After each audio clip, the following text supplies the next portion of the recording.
Let's talk to Sebastian Salek. He's a Labour councillor in Waltham Forest and joins us right now. Very good morning to you, Sebastian. Good morning, Julia. How are you? Very well indeed. Thank you for joining us. So I'm probably doing a bit better than your Prime Minister's Chief of Staff today. Can we ask you about Morgan Mcweeny? He's a name that, I mean, basically, if you've got a Chief of Staff and you're Prime Minister and you think things are going well, we probably shouldn't even know this guy's name because he'd be busy in the back room getting the job done.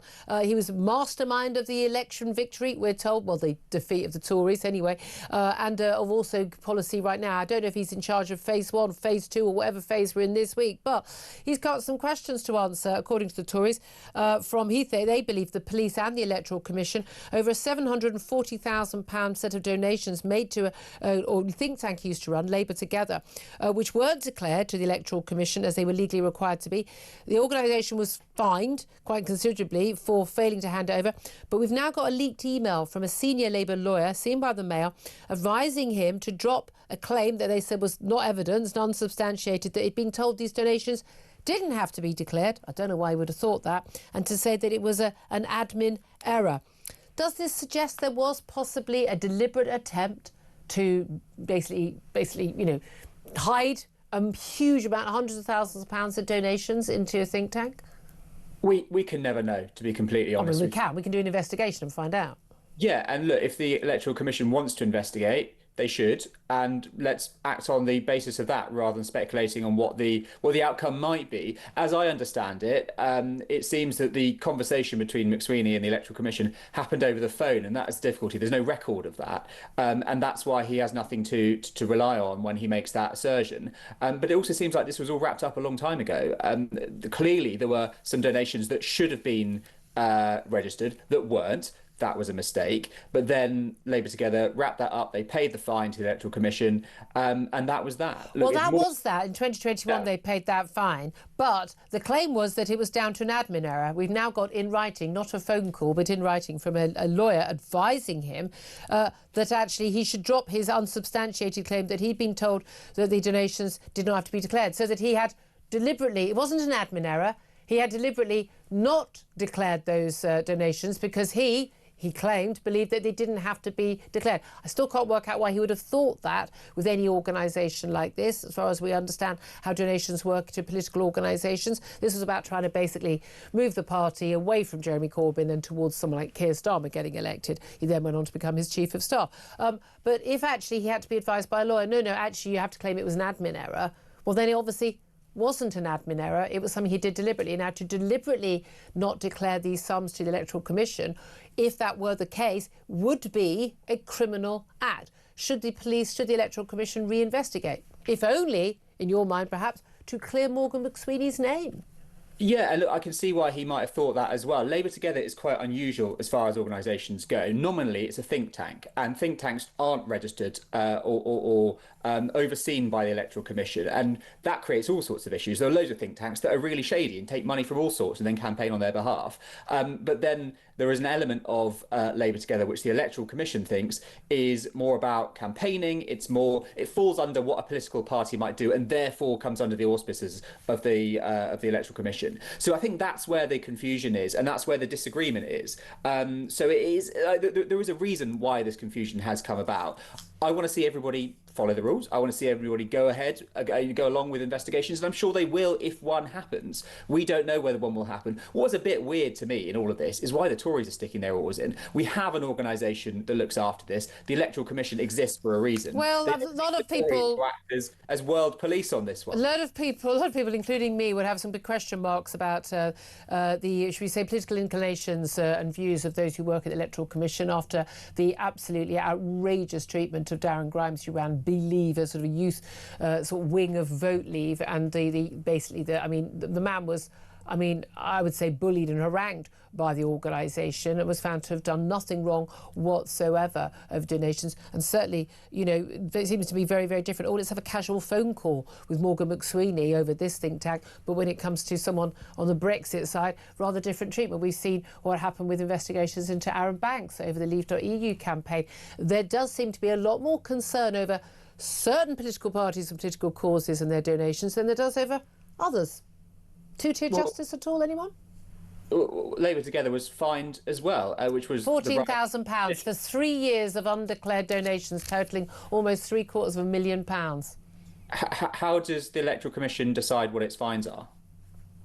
I have no idea. Well, then how can you comment on whether that is commensurate or not? I don't know. I didn't know whether it was commensurate or not. But you're suggesting they didn't. If 3 years of undeclared money, or £750,000, suggests this is not a minor issue. I don't think that's an admin error. I really don't think that's an admin error. Hang on, we're going around in circles now. You were saying that you thought the 14,000 was not high enough. Is that right? No, I wasn't saying that. I'm just pointing out they got fined £14,000. Okay, yeah, which is the right thing to do, right? If you break the law, you break the rules, you pay the fine. That's right. Well, the Labour Party paid the fine, yeah. But the question is the motivation? Whether it was deliberate or not? One is an admin error, and one is, as is being alleged, not proven yet, no police investigation, a criminal act, which is very different. And let's be clear, I believe it was Labour Together that paid the fine. We should be really clear that Labour Together isn't part of the Labour Party. It's a separate organisation. No. Well, certainly, yes, certainly at the time was a different leadership. Okay, well, we shall wait and see. But here's the question: should the Tories be going after Morgan Mcweeny at all, given his track record in office as Chief of Staff to the Prime Minister? I mean, if I were in the opposition party, I'd be thinking, let's keep this guy. He's doing a great job. Well, it depends on your view on Morgan Mcweeny, doesn't it? The Tories are always going to attack, as any party is going to. It's just the nature of politics, isn't it? I just find it a bit weird that they're trying to go the Electoral Commission, which is a body that's set up to investigate these things. Say what you want about it. You know, if you want to allege any kind of bias, that's a separate conversation, as far as I'm concerned. But it exists for a reason, and it's kind of weird that the Tories are trying to be part of that. You'd think they'd get along with trying to reclaim some level of relevance. And I say that with love. Look, I want there to be strong opposition parties in this country. I think it's good for democracy. It's sad to see the Tories where they are at the moment. And I'd rather they focus their energy on trying to come up with fresh ideas to take to voters rather than trying to brew up some idea of scandal. Well, you say, I mean, who knows? I mean, the only thing is the Prime Minister has said he has full confidence in his Chief of Staff. That doesn't seem to have worked out very well for quite a lot of people, like the former ambassador to the US and indeed his former Deputy Prime Minister and others. Every time they get full confidence, it all seems to go a bit wrong. Well, Starmer sacked Mandelson, and that was the right thing to do. The day after he said he had full confidence in him.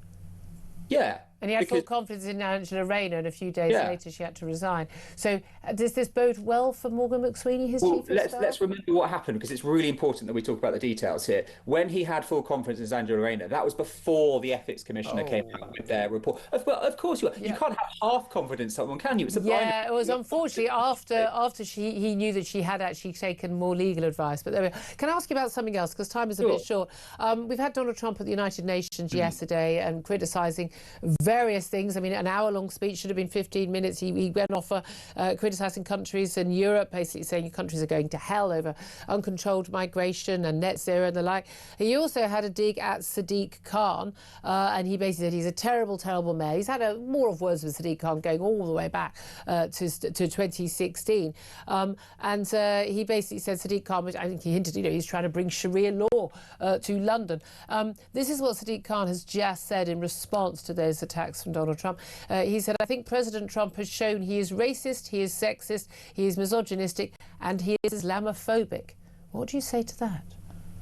I think it's not far off, is it? I mean, his first gambit as president way back in 2016 was a ban on Muslims entering the United States. That's pretty Islamophobic in my books. And now he's making up fake news, as he likes to call it, about Sharia courts in London. Just not true, completely baseless. We do have Sharia courts in this country, which are basically, there's been a lot of concern about them running as rival legal system to the only law of the land, whether that's in London or elsewhere. That is a concern. Whether it's got anything to do with Sadiq Khan, I think is questionable.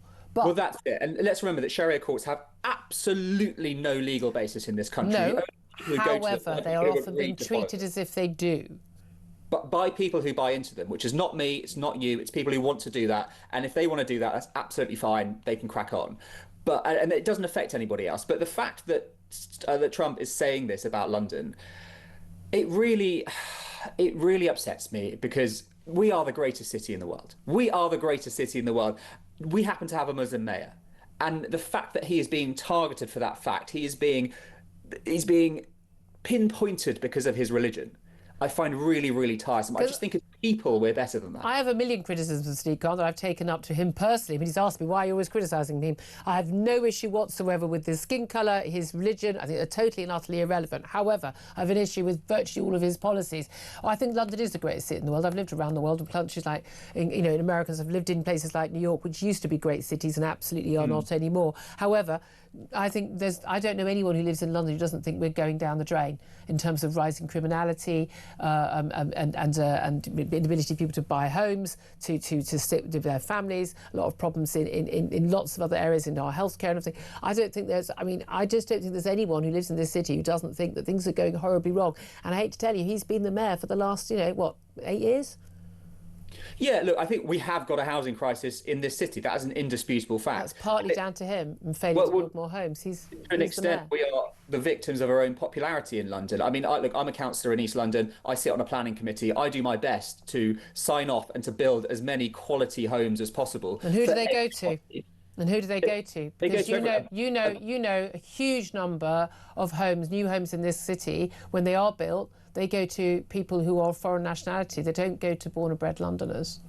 So a lot of these are affordable. So they go to people who are below a certain wage. Yeah, okay, relatively affordable. Who's affordable? George Osborne's affordable. What was that? 450 grand. Yeah, it's below market rent or market sale prices, which is important. We have to make sure that everybody can be able to afford a home. It is not somewhere. They can't. It's not going to change anytime soon. They're not. But certainly not in London, where Sadiq Khan is a terrible mayor. But we are signing off homes. We are building them for everybody. What about crime? What about crime? He's added dozens and dozens. I think even over 100 PR staff and other staff at City Hall on huge, big inflated salaries. Loads of people on 6-figure salaries at City Hall. But apparently we can't get enough coppers on the street to keep us safe. Let's address crime, because this is really important. Very quickly. You are less likely to be a victim of crime in London than you are in the rest of the country. I know that sounds staggering, but it is true. I promise you the stats are there. The issue we have at the moment is visible crime. It's stuff like phone snatching, which people see. And when you see it, you feel unsafe. And I want to... You don't feel unsafe. You know you are unsafe. We're working to crack down on that as well in my little corner of London. But broadly, crime is falling in London, and that is a really good thing for everybody. Yeah, again, we keep seeing it's not all crime. Plenty of crimes. There's plenty of violent crimes and street crimes are not falling. They're actually going up. The murder rate is lower. Oh, great. The murder rate. Than Berlin. Is it Berlin, Paris, Madrid? Yeah, we don't have so many guns. I just defy you to tell anyone in this country that they think that the crime rate is going down. That is not what they experience. We know huge numbers of people. I'm just telling you what the stats are. No, and you were very specifically picking out something. And this Sadiq Khan did this in a tweet the other day. He picked out sort of 3 stats which were going down when there were plenty of other stats in the same bar chart that were going up, and just doesn't bother mentioning those. Don't tell us stuff that we know to be untrue with our own eyes. Look, there was a big difference between crime and perception of crime. No, I'm not talking about perception of crime. I'm talking about actual crime statistics. No. You have literally told me that there are plenty of crimes that are going up in London. And that's completely valid. If someone says, I feel unsafe... No, I'm not saying I feel... No, I know that my city is no longer as safe as it used to be. I know this because the violent crime stats are going up. Violent crime stats are going up. That is a matter of fact. Can you give me some numbers? I haven't got the numbers right here on me, but I'm happy to post them online and you can look at them there. Sadiq Khan posted 3 stats that were going down, and there were plenty of stats in the same set of crime stats which showed other serious and violent crimes were going up.